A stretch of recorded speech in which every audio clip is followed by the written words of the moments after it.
So we're gonna start getting the meeting underway. Our lovely speaker Paige is here way up from Massachusetts. Met at the NEC, which was, if you missed the NEC, we need to be quiet. We're gonna sit down. The auction table is gonna be closed soon because we're gonna start. So if everybody could take a seat, everybody should be taking a seat. See, I told you I speak with my hands. I can't help it. Take my wife. I have mine. So Paige, we met at the NEC auction. I always say it wrong because something of a tongue twister. LibertyLand Axolotl Rescue. I said it right. I said it like 15 times wrong in the video. We discussed axolotls in Connecticut. Paige is somewhat of an aficionado. She taught me a lot about what I didn't know. And one of the things about axolotls is a lot of people buy them. They are fish, but there's a lot to know about them before you buy them, like any other animal. One of the things is LibertyLand Axolotl Rescue deals with rescues. And one of the reasons why people buy the animals is they're not familiar how to take care of them. So we discussed this. We did a short video on the YouTube page, and I just had to reach out to Paige to come down here. I'm very happy that she came down here. And what else can I say? I want you to come up because they're dying for me to get there off the mic. I want to make it all in one piece. Paige MacGregor, LibertyLand Axolotl Rescue. Give her a warm Brooklyn Aquarium Society welcome.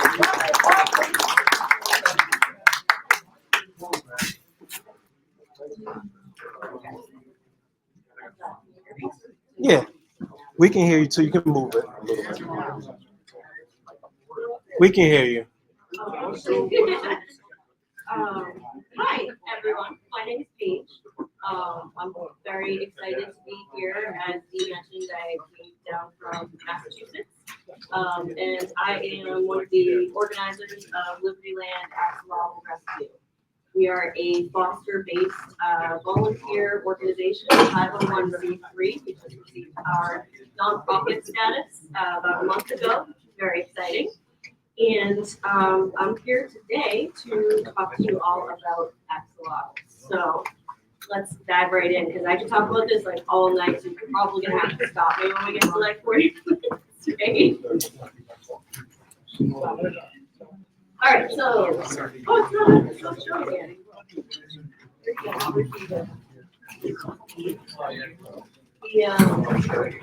presentation is not showing. David.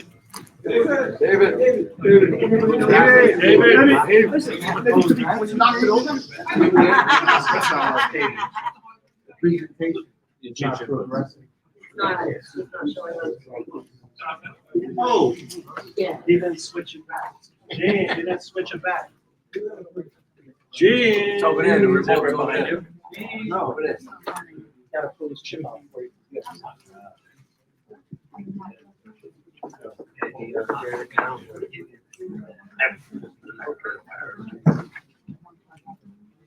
There we go. Okay, there we go.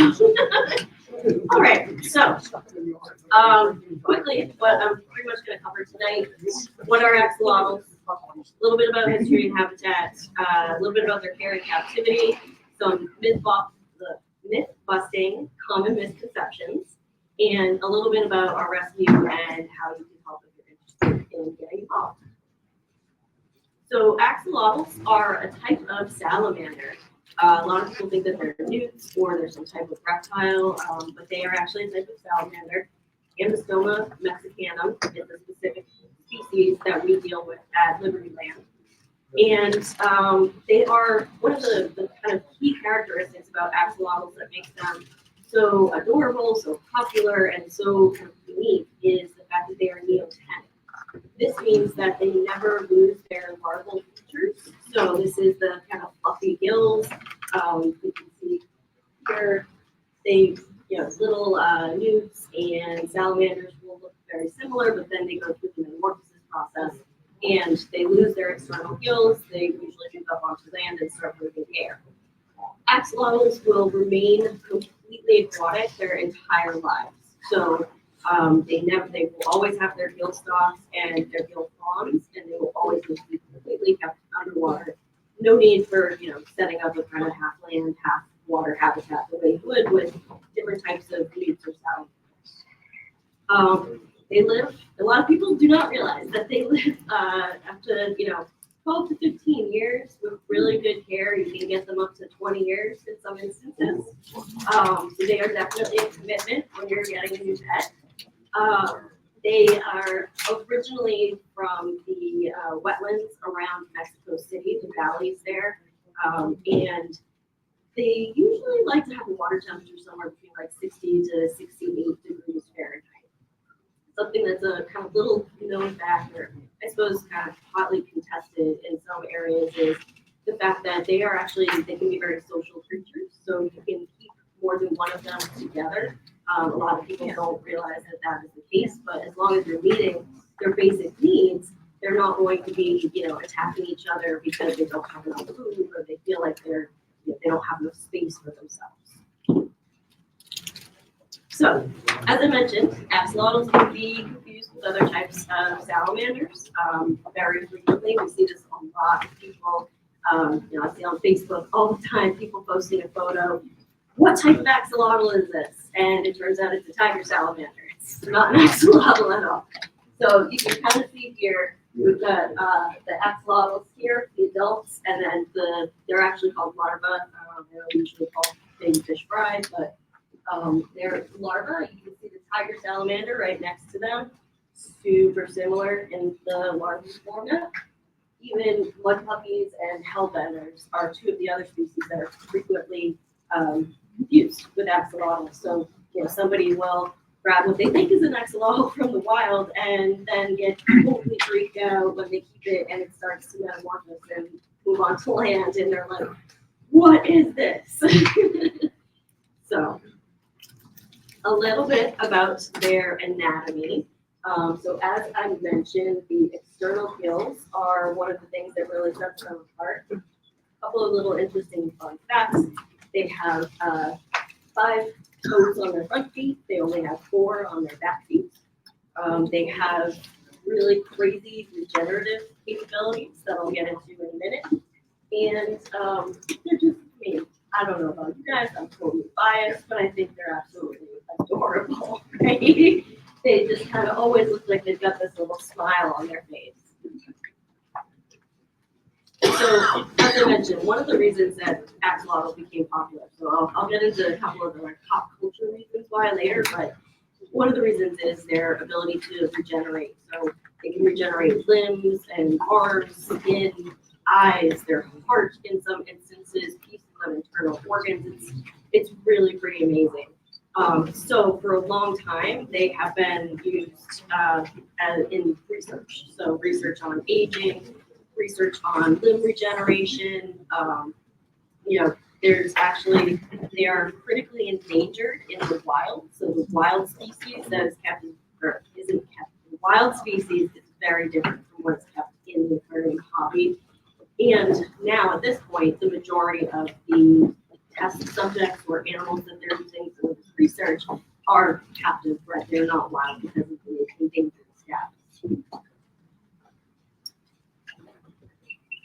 So, like I was saying, a little bit about their regenerative capabilities. They can regenerate complete limbs. I've seen limbs, arms. We have an axolotl in the rescue right now who's actually regenerating the lenses on his eyes, which is really, really interesting to see. But unfortunately, he was exposed to some really bad water and ended up getting kind of fungus on his eyes. But now it's literally just regenerating the entire lens. It's really unbelievable. So, given the number of people, there's like more than 2 million people in the U.S. alone that have lost limbs, and they're trying to look at this as a way to study limb regeneration and possibly, use that in human research in the future. So you can kind of see some of the regrowth steps here. So I'm going to touch on the history and the natural habitat just a little bit, because we deal with only captive bred axolotls at the rescue. I'm not going to get too deep into the wild guys, but we will talk about them a little bit. So the axolotl was actually discovered first by the Aztecs when they came into what is now Mexico City area. They called it a water monster, and they incorporated it into their mythology as a kind of renegade brother of one of the gods, which was really cool. So you can kind of see the depiction of the axolotl as a god. It's a little hard to see some of these, but these are actual like depictions from ruins and things in Mexico.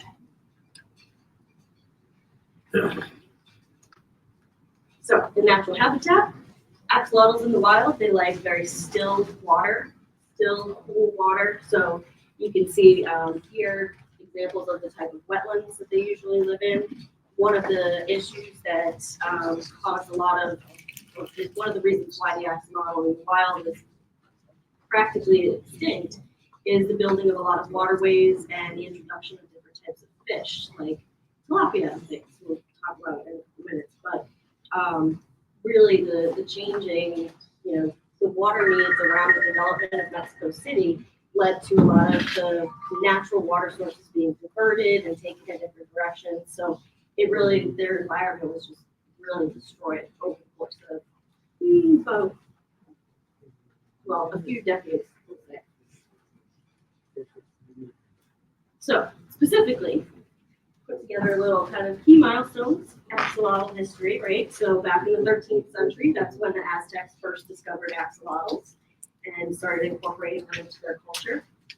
By 1607, that is when, so we think about, that's when they started draining the basin in the valley that the axolotls live in. So something that started in 1607 is now impacting, the animal's ability to remain on this planet. Just kind of, we don't really get to think about that in terms of, it was so long ago, right, that this happened, that there was no way of really seeing into the future and knowing, oh, we're totally going to destroy this habitat that is the only location in the world where these animals exist. So fast forward to the 1800s. In 1804, the first 34 axolotls were brought from Mexico back to Europe, and they were brought to Paris. That was actually, there was a naturalist named Alexander Humboldt, and he was in Mexico, came across the axolotls, and was just completely enamored with them and decided he had to bring them back with him to Europe. So he brought them back and presented them at a scientific conference in Paris back in 1804. So then we fast forward again, 1882. That's when axolotls first came to the US, to New York City, right? So that's the first documentation we have of them entering the country. By the 1960s, axolotls have become slightly more popular. They're still very exotic. They're still not really a part of the aquarium hobby, but they're starting to be thought of. They're starting to be studied, and their gene pool, they actually introduced the albino gene at that point. So back in the 1960s, they decided, you know what, let's try and get an albino axolotl, obviously something we don't see in the wild. The way that they ended up doing that was by adding tiger salamander DNA. So if you think back to the chart I had with the 4 different types of salamanders, another reason why they're so frequently confused, tiger salamanders and axolotls, is they actually have been genetically mixed now at this point. So this is, we start getting a lot of the kind of 2 and 3 gene morphs, which I'll show in a couple minutes, but it's at the cost of, we introduced new DNA to this animal without really understanding what impact it might have other than just its kind of coloring and coming up with a prettier or more unique, morph for people to look at and have in their home. So then at this point, axolotls they're in research labs.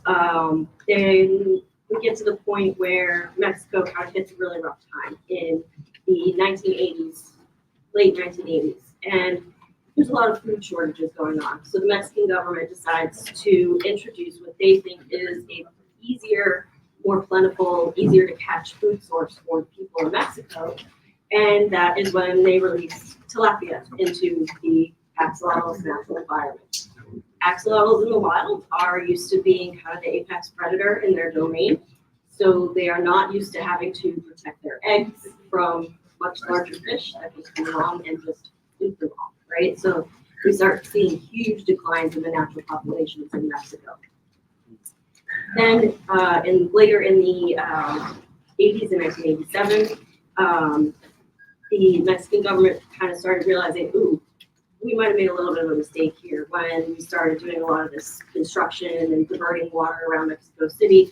So they actually designated the particular area where the axolotls are in and around Mexico City as a UNESCO heritage site, so that there couldn't be any more development. They couldn't, further kind of contaminate, I guess, in a way, but just destroy essentially the environment for the needs of the people. Then if we kind of fast forward again a little bit to the late 90s, that was when we conducted the first study, really robust study to determine how many axolotls were left in the wild. At that point, the estimates from the study were about 6,000 per square kilometer. But fast forward again, so we'll come back to that, but essentially, we go back to 2005, we started messing with their genes again, right? So now we're introducing things like GFP, the kind of green glow that you'll see in some of the axolotls. So they're starting to get more popular in the hobby. They're starting to have more kind of different morphs, more gene variation. Then they become critically endangered officially in 2006. And the estimate is that there are between 50 and 1,000 left in the wild, period. So when we did our first study in 1998, there were 6,000 per square kilometer. 2006, we're down to somewhere between a total number between 50 and 1,000 in the world. Wow. So very, very significant population loss in not that much time. And then I wanted to also kind of touch on why axolotls are so popular right now. And there's a couple of things that we point to. One being the addition of axolotls to the game Minecraft in 2021, when everybody was, well, many people were at home because of COVID. They're, doing a lot of gaming, and suddenly we've got this really cute, adorable little thing introduced to this game that tons and tons of kids are playing. So, I have many friends and many of us that work at the rescue who ended up getting axolotls because their son, daughter, was so interested in them. And then they just got pushed even further in terms of popularity in 2022 when they became TikTok famous alongside capybaras as just weird, cute animals that everybody had just discovered and found, awesome. So they really, really exploded in popularity at that point. So, oh, and the last thing I want to touch on, I almost forgot. There has been, so recently, there have been efforts going on in and around Mexico City with some of the universities and some of the local people to reintroduce axolotls into the environment, wild ones. So what they are actually doing is they're going out, they're collecting eggs, they're bringing them into a lab, they're letting them hatch, they're raising them to a certain size so that they will survive in the wild. And then the first successful reintroduction was in 2022. So we're actually trying to rebuild the population in the wild now as well, which is awesome. But moving to axolotls in captivity, which I think is what everybody's gonna have a lot more experience and interest in, right? So there's really two types of axolotls, and I kind of alluded to this earlier. And in the wild, and we've got in captivity. So in the wild, critically endangered, like we said, maybe as few as 50 or less at this point, unclear. They're dark, they're kind of a brownish green, they usually stay very dark colored. They're considered genetically pure. Obviously, we've done things to the ones that are kept in captivity now. and they live in and around Mexico City, as opposed to those in captivity. They're thriving. They are overpopulated. There's way too many. We have, we have well over 100 at the rescue right now, put it that way. And we basically have about 80 to 100 at any one time, right? Because various reasons, they become very popular. People impulse buy, they, get the pet they think it's gonna be just like a fish, it's gonna be just like a reptile. Turns out it is not. It is kind of a category in and of itself, even within the amphibian community. So, oh, we can't care for it anymore, we need to get rid of it. We've even seen, instances where people are actively trying to kill the animal because they just don't want it anymore. So this is part of why we are here and we exist. But in captivity, we have 5 different morphs. So whereas the wild are wild, we have leucistic, albino, golden, melanoid, and wild. And the wild is just what it sounds like. It looks like a wild axolotl, but there are also a lot of differences. They were hybridized, like I mentioned, with tiger salamanders, and they live in research labs, home aquariums, universities, freshwater, all different places now. So looking at some of the single gene morphs, these are probably what some of you have seen. We've got the wild, the leucistic, which is pink with the black eyes, the albinos, which can also look very similar to leucistic as we get into multi-gene morphs. Melanoids, which are very, very dark in color. We've got the coppers, which are very popular for probably obvious reasons. They're really, really pretty. The xanthic, the hypomelanistic, and then the GFP. So taking a step sideways for a minute, we talk about GFP. GFP is a green fluorescent protein. So what that is it was extracted from jellyfish and it was injected into the DNA of axolotls to give them this green glow. So now it has proliferated throughout the DNA pool in captivity. So regardless of what the parents are, if they're captive axolotls, chances are pretty good that you're going to get GFP babies somewhere in your batch at this point. Is that harmful to them? Sorry? Is it harmful to them when they ejected it from the jellyfish? They did a very microscopic level, so it doesn't harm them. It just added one more kind of variation into their DNA that can and probably has had other impacts on their health and their ability to cook and things like that. Exactly. Yeah. Very similar to blowfish. Yeah. So getting into the 2 gene variations, I'm not going to name all of these because I don't even think I can.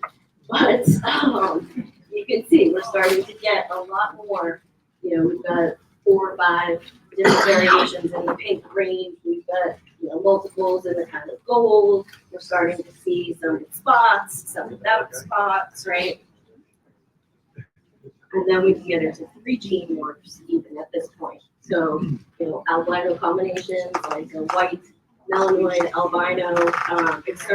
We're almost seeing at this point like a designer kind of sales pitch for these guys from a lot of the breeders. We don't condemn breeders. We work with reputable breeders and have good relationships with them. But sometimes. God bless. Thank you. Sorry, totally just lost my train of thought. I sneezed.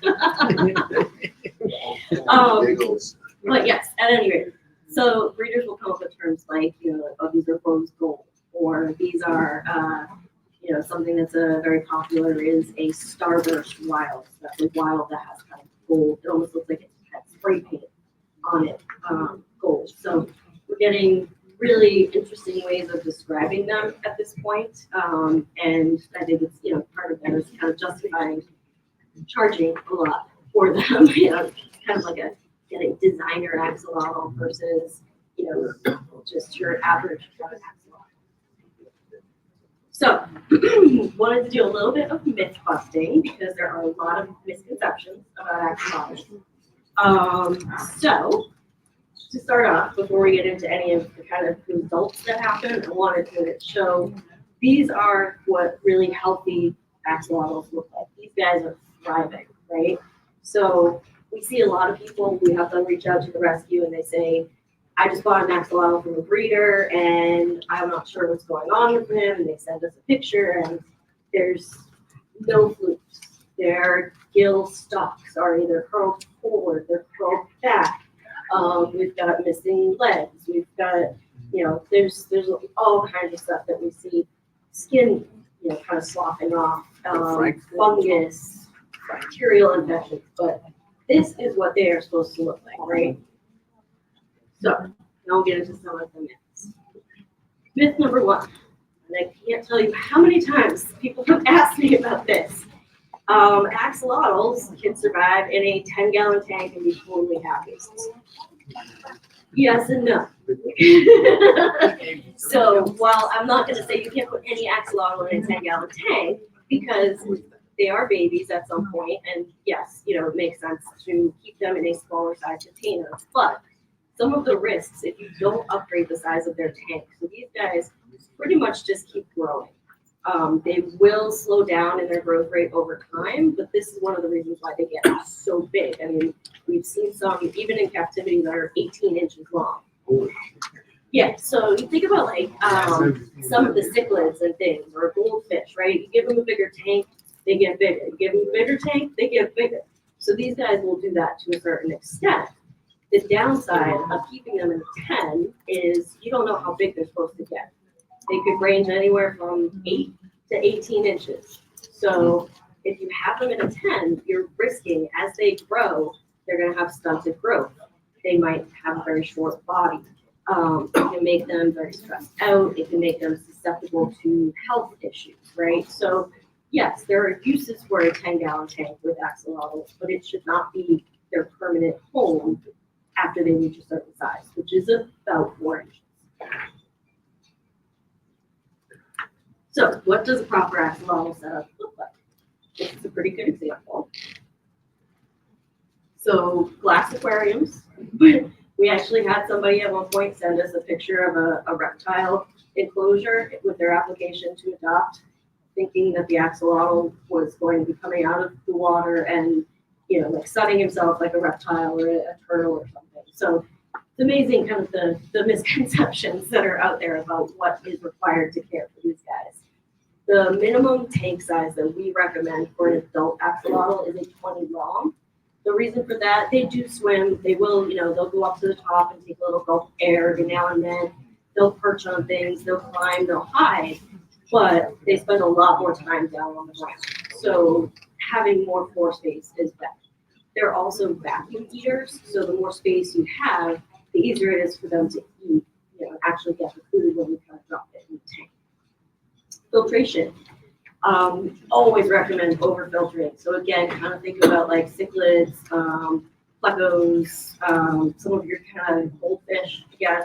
So this is the kind of bioload we're talking about with an axolotl.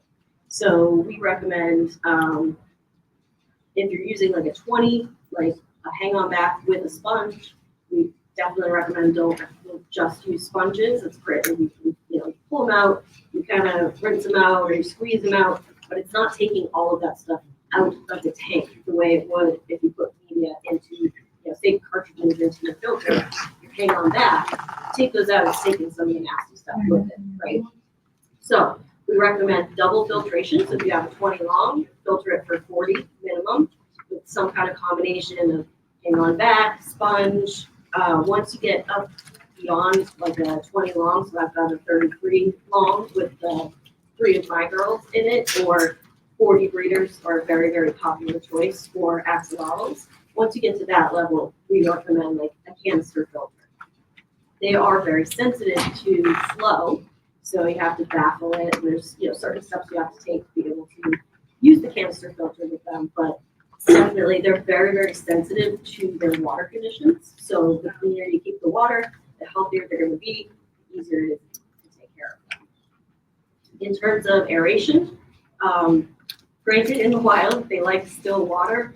These guys in captivity, they like relatively still water, but they need aeration. They need, either the hang-on back is pouring, agitating the water. We always recommend putting in some kind of air stone or, decor that has the bubbler in it, something like that.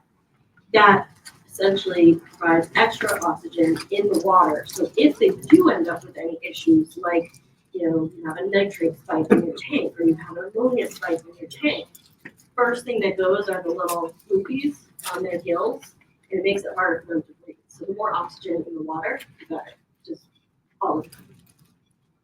In terms of decor, they like to, like I mentioned, they like to hide, they like to climb, they like to hang off of things in really weird ways. The biggest thing to keep in mind with decor for them is that it is smooth, because they are, think about salamanders, newts, fish to an extent with their slime coat. If they get scraped, then they're just open to all kinds of bacteria and infection. That's when it starts getting difficult, because you have to treat them and tub them, and it's a whole process.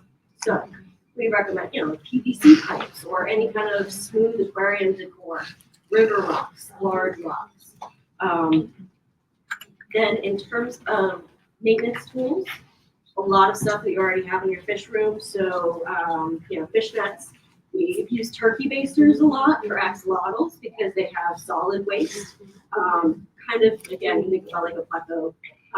So you can just go in and spot clean with a turkey baster, and it helps keep the water cleaner longer. In terms of temperature, we always recommend having a thermometer on there because they're super sensitive to temperature. So they really like to be kept between 60 and 68 degrees.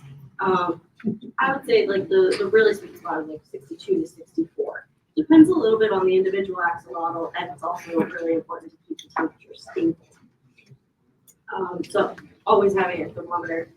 We also recommend having a light, but these guys, they don't have eyelids, right? So they can't get out. This is why you gotta have hides, you gotta have shelters in there, because obviously you need a light so you can go in, you can see them, you can clean up after them and all of that, but they don't have to be forced to have the bright light in their eyes. And, we always recommend just keeping it on for a certain amount of time per day, similar to the way we do with our fish tanks. Then substrate. Substrate takes us to myth number 2. So we recommend a bare bottom tank or extra fine sand. And that's only for axolotls that are already 5 inches or up. So for 5 inches and under, bare bottom tank. And again, this has to do with the way that they eat. They vacuum their food. So this leads us to one of the biggest issues that we run into, without a doubt, is gravel impaction in axolotls. We have, right now, we have, I think, 5 in-house that are gravel impacted. And I'm going to tell you a little story about toothless to kind of help you understand why gravel is a no-no. So we talked about how they are vacuum feeders, right? So if you have gravel, sand, anything on the floor of your aquarium, and they're eating off the floor, then some of it is going to wind up in their mouth. So with the extra fine sand, it doesn't become a big issue, right? Sometimes they suck in a little bit of it, you'll see them pass it, and it doesn't bother them. For all intents and purposes, does not affect them. When we get into things like rocks, so toothless, she's about 1.5 years old now. She's full grown, and she lives in New Hampshire with one of our fosters, who's also one of our board members. And her husband brought Toothless home. She had been living in a 5-gallon tank, so we've already talked tank size. So 5 gallons. You can kind of see from this picture here how high the water level was. So not very high, and kept on gravel.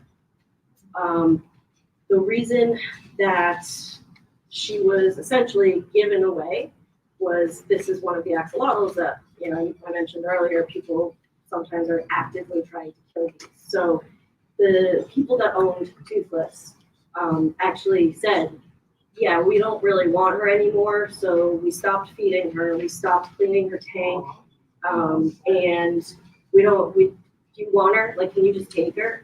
So you can see here, hopefully, all of this here, that's all gravel that she ate, right? So she's in a 5-gallon tank with basically no room, and she's got no food, and she's eating anything she can get a hold of. So Megan, her mom, took her to a vet.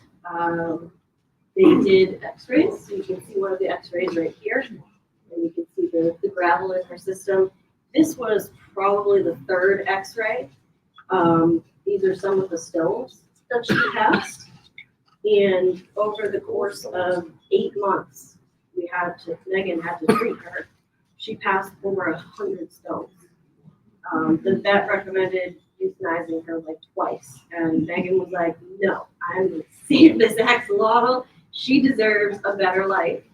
And with a lot of care, a lot of diligence, and a lot of patience, she actually has done an amazing job. So this is toothless now. This is after passing 100 stones. She is eating well. She doesn't have any behavioral issues. She's a little sensitive about how she's fed, which I'm sure we can understand after not being fed and eating 100 stones. But she's doing really well overall. So this is kind of just to illustrate that the dangers that gravel can pose for axolotls. And the way I like to think about it is, if you think about like taking the rocks and stuffing them into like a piece of pantyhose or nylon or something like that, and think about trying to get them all the way through. That's what's going on inside the axolotl's body. So they get rocks stuck in different places. It can prevent them from eating. It can prevent them from expelling waste. It can cause bacterial infections. I mean, even if you can get them to pass the stones, it's still a long road to recovery for these guys.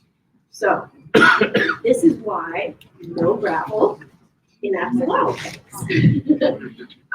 And the procedure, I'll get into this a little bit more after, but like it's the way that we have to treat them is we have to feed them fatty salmon belly. So like not even regular salmon, like the like really expensive stuff that is just that fat. And it acts like a laxative and it helps them pass things through their system. But I mean, I think Toothless was eating that for like 8 months. She got to the point where she was just like, I don't even want this anymore. And just wanted other food. But the risk of making the infection worse is so great with giving them like pellets or any of the other types of foods that they eat that we have to keep them on a very strict diet. They have to stay tubbed. We have to monitor, how much are they eating? Are they going to the bathroom? What have they passed? We're actually right now, one of our goals to help us deal with this is we're trying to raise money to get a portable ultrasound or a portable x-ray device, because there aren't a lot of vets that will, look at axolotls or know anything about axolotls. And even if you can find one that deals with axolotls, it's probably going to cost you $400, $500, $600 just to take them in and get the x-ray. You might not even get any kind of opinion on the x-ray. So that's something that we are working towards right now. Myth number 3, axolotls can't morph. So I mentioned earlier that they are neotenic. So, axolotls in their natural environment, they don't morph. What happened was, we think, when we introduced the albino gene to create all those really cool colors and patterns, we also introduced through the tiger salamander DNA the morphing gene. So it's not common when it does happen. There's a few specialized Facebook groups that we recommend that are very, very good for people with axolotls that they think might be morphing. And it's rare, but it appears to become, it's becoming a little more common now. Part of that, I think, is just the massive amount of breeding that's going on. And part of it, I think, is we're all much more connected, right? So we're seeing more instances and we're kind of bringing the community together to talk about this. But basically, this is what a morphed axolotl looks like. If you don't think they're cute when they're aquatic, you're probably not going to think they're cute when they are fully morphed salamander. That's Um, axolotl. Yeah. Would you consider that a hybrid, or it's just a? Just a morphed a one-off. axolotl, yeah. Like you can- Technically speaking, they're all hybrids, essentially. And you could breed it consistently like that. It's super random. Oh, So okay. once you know, so like the standard procedure is if you have an axolotl that morphs, you reach out to whoever you got it from. So if you bought it from a breeder, you get in touch with them because all the rest of the ones from that batch have the capability of morphing. They may or may not. It usually happens by the time they're about 5-6 months old. So for the most part, even if you know they got it, you're kind of all set once they reach, get past that. So I actually, Moon Pie, one of my axolotls, has the morphing gene. I adopted her because we didn't want somebody. One of the things that we always have to watch for are people that want to breed, and we do not adopt out axolotls to people that will breed them. There's plenty of breeders out there already doing it, and there's plenty of people who aren't breeders already doing it. So we took her in, her and her sister. I ended up adopting her and one of, actually Toothless. Her mom adopted her sister. So Luna is now with Toothless as well. But we have to make sure that they don't end up breeding because we're trying not to proliferate this gene because axolotls are not meant to morph. So really, really tough process on them. And if you don't know what you're doing, and even if you do know what you're doing, sometimes they just won't get through the process. There's a really hard transition for them going from like aquatic-based foods to eating on dry land and things. So I'm not an expert by any means in morphed axolotls, but there's a whole process to it, and it is, I think, becoming a little bit more common. So I have a question. So when you say they morph, do you mean like once they become terrestrial, they lose their gills? Yep. Hmm. Yep, they will full on just look like a very strange colored Salamander. salamander. Interesting. Yeah. So, and it's so subjective. Like some of them like to stay in water even after they're morphed. Some of them stay on land and like never go back into water. So it's also, there's no like kind of set playbook for how to deal with it step by step. It's a little different for each one. Aren't their gills essential? They are, but they also have a lung. So even when they're aquatic, they have a lung, and that's why sometimes you'll see them go up to the top. But that's one of the reasons why it's also difficult for them to survive the morphing process because they aren't really meant to use that lung for breathing air 100% of the time. So, any other questions on that? Okay, so myth number 4. Axolotls ask this all the time. I can just feed them frozen bloodworms, right? Sorry, no.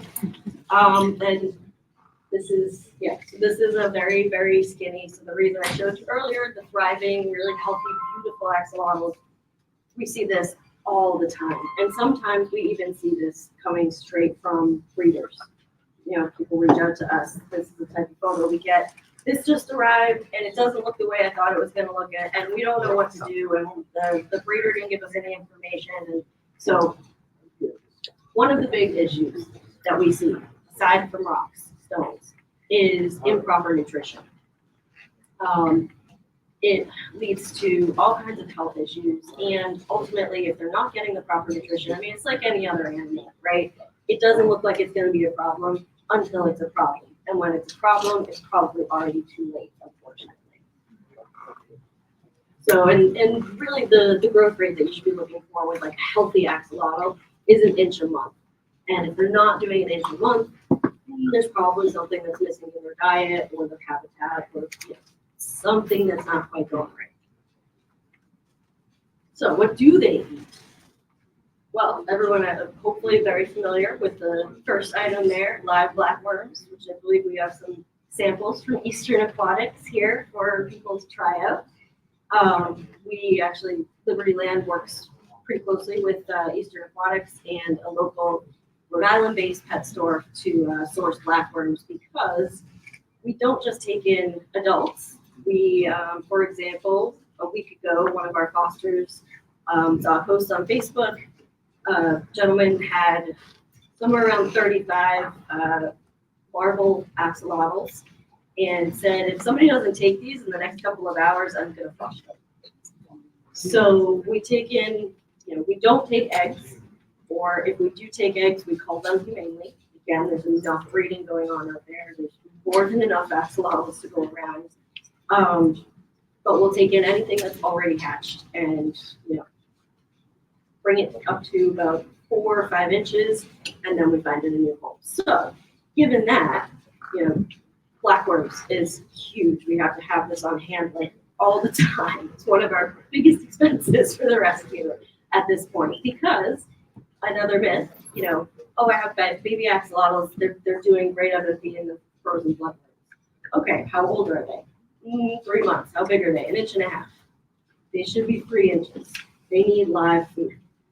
So that said, there are, moist salmon pellets that you can get. There's a couple different brands that we recommend. We do include that as part of their diet. We do pellet train them before we adopt them out. But you can't just give them pellets either. Like, it's just not complete nutrition that they need to really grow and thrive.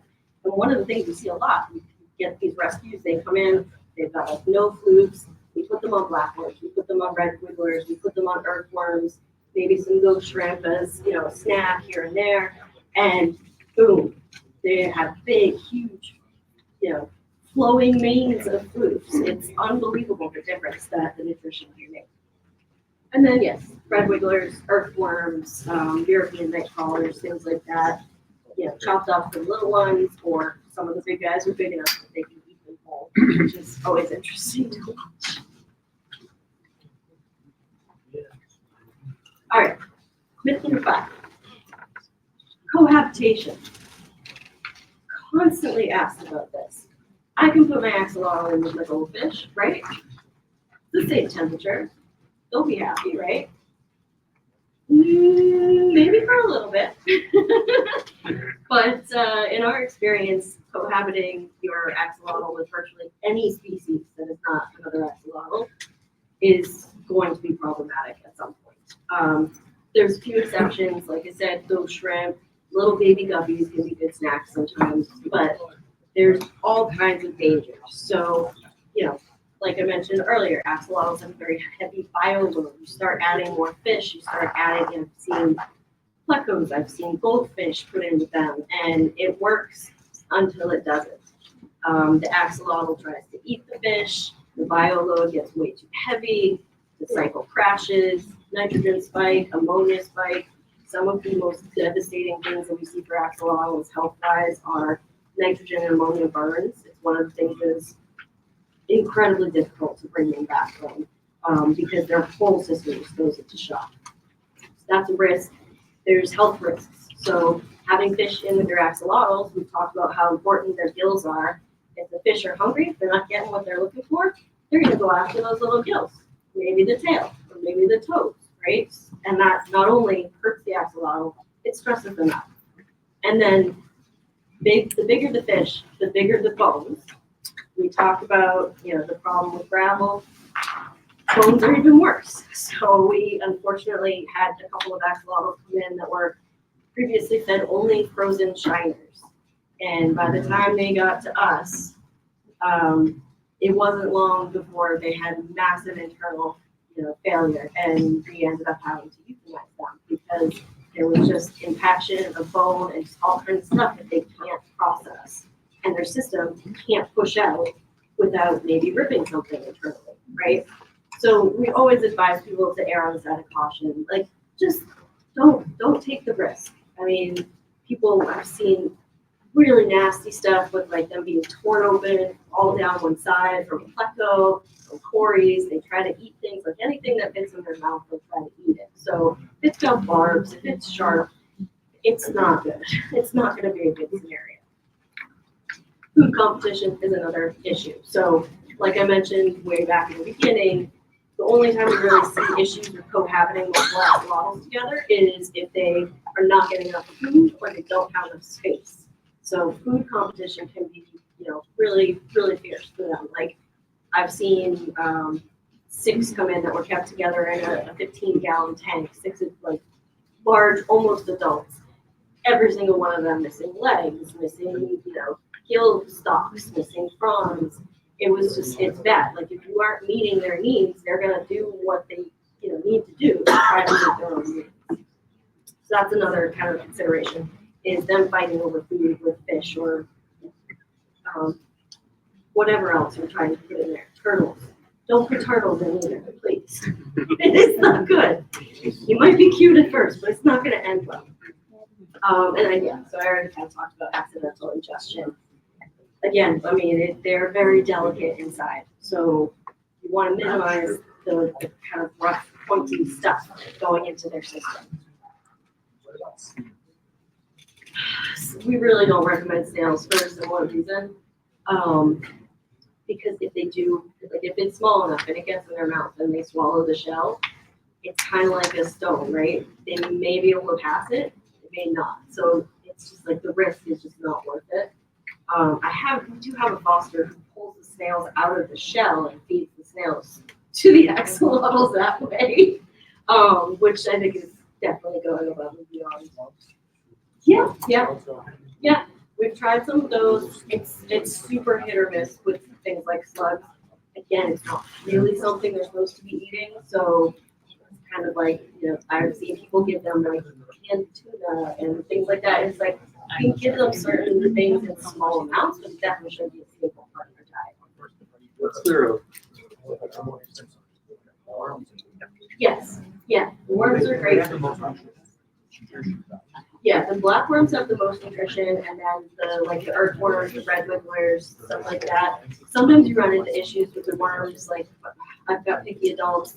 The red wigglers, they can be a little bit bitter, supposedly, so they'll just spit them out. And, but yeah, the worms, live foods are definitely the best, and then just supplementing with shrimp or a little bit of the raw cocktail shrimp that has been frozen and then thawed. Could be a really good one. We use that a lot for axolotls that run hunger strike. Yep. Yes. Oh, yeah. So you mentioned snails.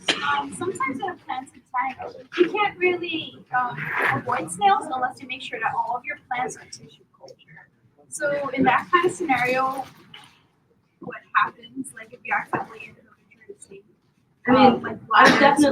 I've seen scenarios where, like large mystery snails, for example, that aren't, so big that it'll fit in an axolotl's mouth, can be in there, and, it's not a big deal. And I totally feel you on the snail eggs are everywhere on the plants, right? So, and that goes back to which way you want to do your habitat, which is either, the live plants, or a lot of people with axolotls will do the fake plants and things because it is a lot easier to clean. Yeah, but what we recommend in that scenario is just, you see them, pull them out. I ended up with a bunch of pond snails in my 33 at one point, and I just kind of had to pull everything out and clean it as much as I could to get them out of there. Thank you. Yeah, no problem. Any other questions? Okay. So, speaking of how sensitive they are on the inside, they are also sensitive on the outside. So I always get asked right around this point in the presentation, okay, but what do they need in terms of their water parameters? They're relatively flexible, so they can be happy within a certain range, but these are really what we're looking for. We at the rescue actually go 0 to 5. We change water at 10. Some people leave it until it goes to 20. Again, we're more of the why take the risk kind of mindset. But trying to keep the nitrates and the ammonia really low. Obviously, the external gills are very sensitive to anything in the water, so their water needs to be cool. It needs to be treated with something like a CCAM prime, something that doesn't have aloe in it. Aloe will actually attack their slime coat and really damage their skin. No aloe. No stress coat. No stress code. No, we just recommend prime, or in some instances, if you're super lucky, like we know a couple of our fosters have well water, so they don't have to put anything in it, and the axolotls just go crazy, super healthy, and they look amazing. But for the rest of us, we use the prime and make sure And this is like, we tell all of our doctors, you need an API master test kit because you need to be checking your levels. Like little test strips are not going to do it at the kind of level that we need to see to make sure that they're getting what they need. Yes. So they do find in the tank with a really high GH, for example. I have seen them do fine, yeah. So one of the things I'll say about the levels is they're flexible enough that they like, so if you had a tank with a high GH, for example, if you were like constantly using chemicals and things to try to chase it and get it to a particular level, that's actually worse for the axolotl than just having a slightly higher, like slightly outside the window. So in some instances, for example, if we think about temperature, this is true as well. They do best between 62 and 64, but if you can keep them at 68 and you can't keep them at 64 consistently, it's better to keep them at 68 because it's that consistency. When things start fluctuating up and down, that's when they start having health issues and they start getting really stressed and things like that. Yeah. How often are you testing the water? I test the water at least like once a week usually, but really it's kind of like on an ad hoc basis. So we'll have behavioral things. So we're looking for. So if like they all start hanging out up at the top of the tank, we're going to test the water. Do a water change, test the water before, and test the water after. It's really just a good habit to get into because then you know before you start to see the impact on the animal that there might be an issue and you can correct it before it gets further down the road where then it requires more care and more stronger medication. Yeah. I guess I'll down at the end of the tiger, they survive in Massachusetts. Wow. No, really. So one of the reasons that they're illegal in a bunch of states is because they're the government, the EPA, whoever is like concerned about them, hybridizing with other salamanders and like in Maine, they're illegal in Maine. There's no way they would survive outside during Maine winter. So it's that's one of the reasons that some of these laws are a little silly. Oh yeah, absolutely, absolutely. These guys are, at this point, totally. It's not out of the realm of possibility. And exactly, yes. But I would be very surprised to see that. I mean, these guys, they're super dopey. They're super just like, they can't really see very far in front of them. If you don't drop the food so it hits them in between their eyes, they don't know where it is, and they don't go hunt for it. It's like, really, you think that they're gonna, I'm just thinking, but yeah, I mean, yeah, I think that once you get down below like 58 degrees, they really start to have problems. Yeah. I just want to show you, one of our members unfortunately has to give up her axolotl, and she brought in a really nice kit. I think we're going to open up the auction with this. I just wanted to show you. Oh, gorgeous! Like that. Yeah, beautiful albino axolotl, size 1 year old. 1 year old. Absolutely gorgeous. Chiller, yeah, he's gonna have a chiller board, it's gonna have different kinds of foods to start you off, and even at a high ground. Yeah. We have some kinds of a nice 20 long back here, I know that we're good to start off. Absolutely, they're very nice 20 long. It's more common to be like the 9 to 11 range or in mommy.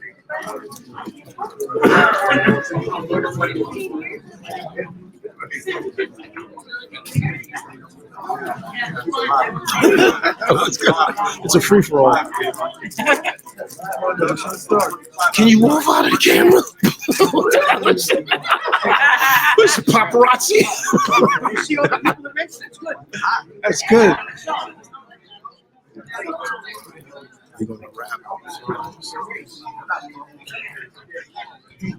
All right, so I know I just have a little bit left. I just want to plug our rescue and say thank you again.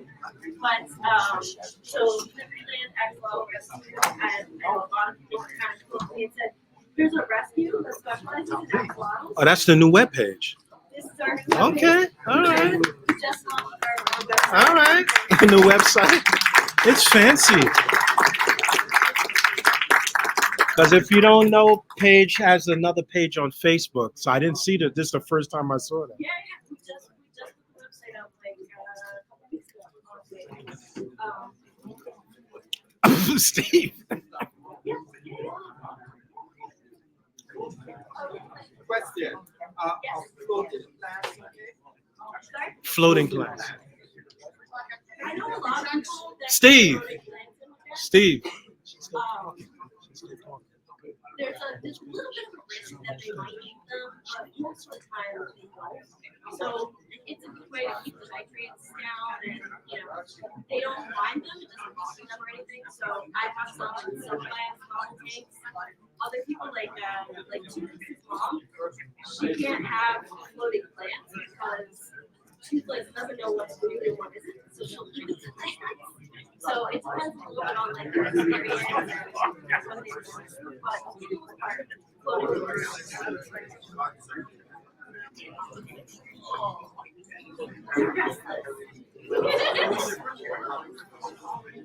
It's just a little more. We're almost done. Okay, everybody. Oh, we ain't done yet. We're almost done. Almost.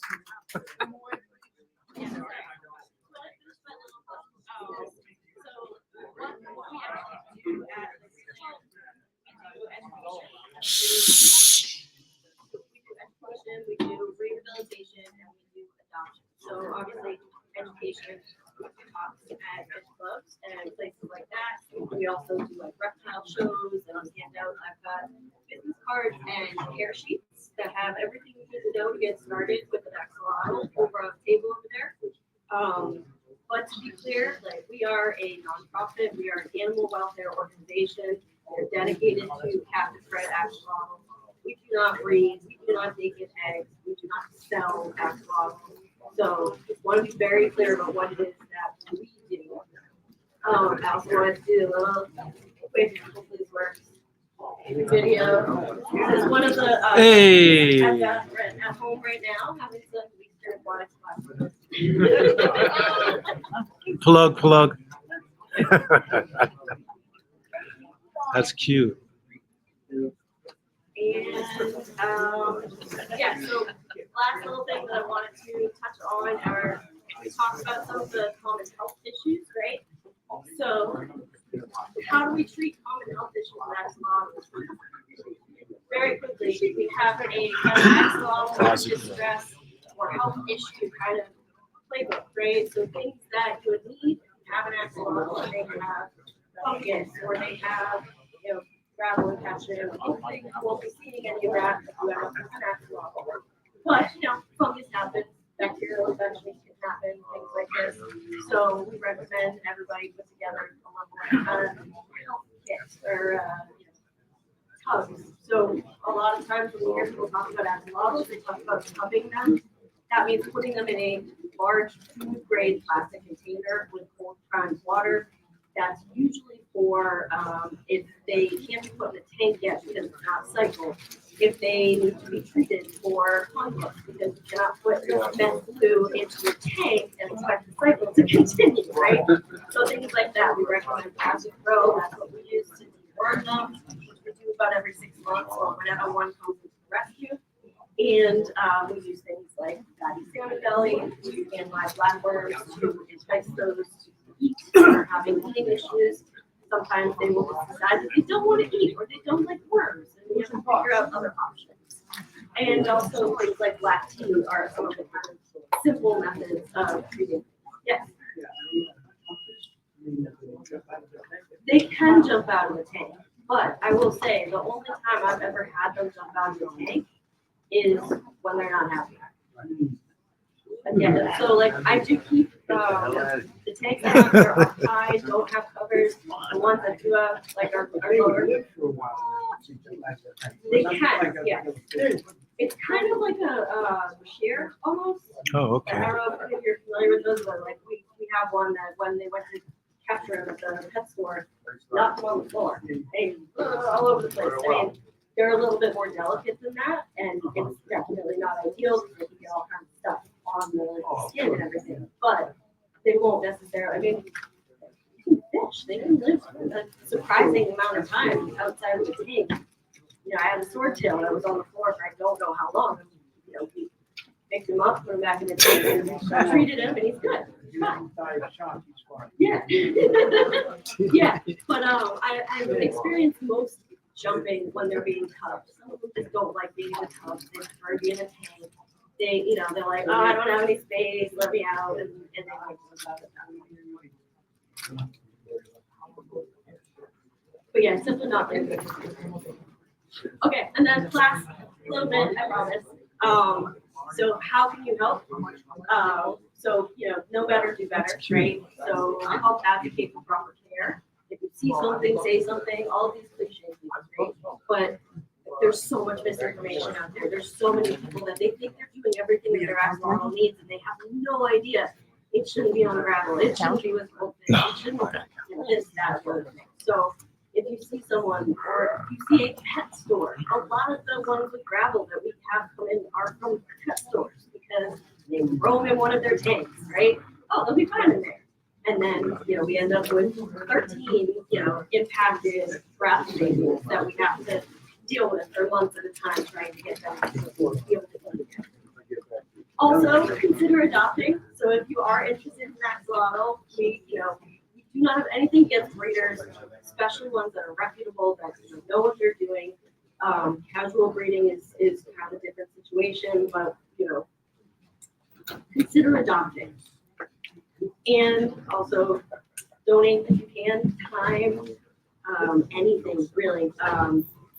Just even word of mouth is huge for us. So what we are trying to do is connect with other rescues. There are actually some other axolotl rescues throughout the country. We're trying to build a network of them so we can find homes and find foster spaces for those that are needed all over the country. We don't have to have people shipping them to us from Wyoming, for example, or something, you know, someone to make. And yeah, consider becoming a foster if you are at all interested. Our website, we've got, you know, adoption applications, we've got foster applications. We are always looking for people that are interested, ideally with a little bit of maybe amphibian experience if possible, but we're here to teach people. So, Can they donate money too? that would be great too. There's a donate button on our website. And this is what the care sheet looks like. These are some of our adoptables that are available right that's now. cute. All of our adoptables are on our website, LibertyLand Axolotl Rescue.org. So, you know, check us out. Consider, we also, you know, take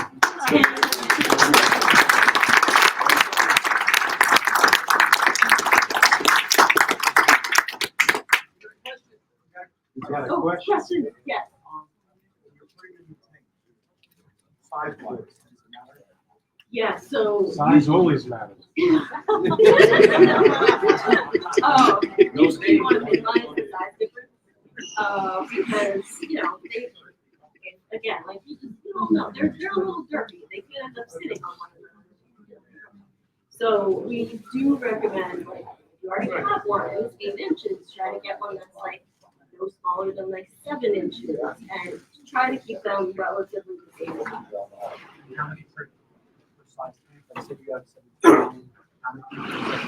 So do like 20 for the original, and then you add 20 gallons for every additional. Feeding, how often you feed it? Daily, unless they won't take the food. Usually once a day. I'm also I mean, for me, I'm dealing with a lot of like health issues, and so I'm also kind of doing a midday feeding, but like standard, a lot of people feed once a day, you know, 1 to 2 worms, maybe a couple of pellets, but they will beg when they're hungry, even when they're not. So. Thank you. Yes. Is driftwood a good idea? It can, yeah, as long as it's not got like really sharp points and pieces on it. And as long as it's not like seriously bottoming out your pH or something. So that would be the only thing. 79, okay. Any other? Thank you.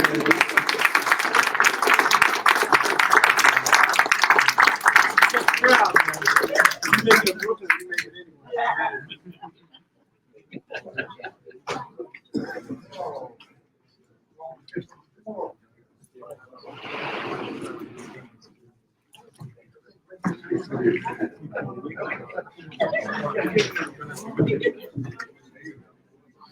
Thanks, Lon. Love it. Thank you. Really, really appreciate it. And once again, the website takes donations, because donations run operations.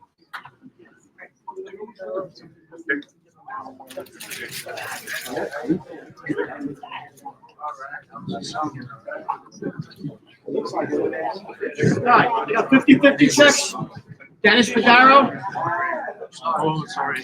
What's your name? I was in a rush. That's all right. We dropped 2.5 Half hours. Just two different presentations. Rafat, Rafat. I think my wife paid the $5. What else we Brandon had to deal Briggs. with? Raffles. What I can get the raffle. He didn't give you the raffle ticket? Brandon we got Briggs. one. He's gonna call us. And then we can buy extra raffle tickets. I got two. For auction. He's outside, the guy with the glasses. Asking, and he Oh, said, no, I'm still I can't recording. get it. Oh, sorry. Yeah, he did it. I gotta. So I